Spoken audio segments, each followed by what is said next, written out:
Hello বন্ধুরা, অনেক কটা দিন পরে আবারও ব্যাক করলাম গেমে। শুধু গেমে না, ইউটিউবে অনেক দিন পরেই ব্যাক করলাম। গেমে আসার পরে আমি আমার টিমমেট নিয়ে একটা সিএস ম্যাচ চালু করি। আর সেই সিএস র্যাঙ্কে আমার উপর যে পরিমাণ অত্যাচার হয়, কি পরিমাণ অত্যাচার হয় আপনারা ভিডিওটা দেখলে বুঝতে পারবেন। আর আমি তার রিভেঞ্জটা যেভাবে নিই তার ক্লিপটাও দেখলে। তো প্রথম রাউন্ডে কোনো গান না নেওয়ায় ড্রপ থেকে সাইডটা নেওয়ার ট্রাই করি, তাই কোডা চালিয়ে আগে যাইতে থাকি। ঠিক তখনই আমার সাথে কী পরিমাণ অত্যাচারটা হয় আপনারা ভিডিও ক্লিপটা দেখেন।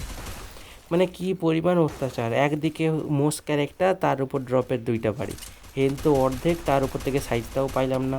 কি আর করার, এই রাউন্ডটা আমার তো হারারই ছিল। আমরা এই রাউন্ডটা খুব বাজেভাবে এনিমিরাতে মার খায় খালি খালি হাইরা যাই। তো তারপরে রাউন্ডে আমি পাই একে, তো সেই রাউন্ডে কোনো স্কোপ না পাওয়ায় শুধু বডি মাইরাই ওই রাউন্ডটায় 2টা কিল বার করি।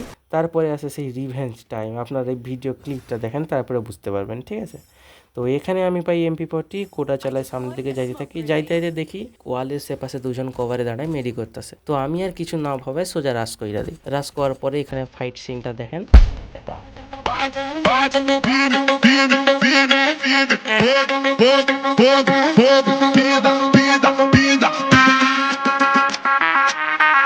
তো ওইখানে দুজনকে হেডশট দিয়ে মারার পর আমি ভাবি এটা কোয়াড্রা করব, আর সাথে আমার একটা কন্টেন্ট বাইর হয়ে যাবে। তো কন্টেন্ট বাইর হওয়ার চক্করে আমি যখন 3 নম্বর এনিমিটাকে মারতে যাই, ওখানে দেখেন কি হয়। আমার যে টিমমেট আছে ও আগেই 4 নম্বর এনিমিটা মাইরা দিছে।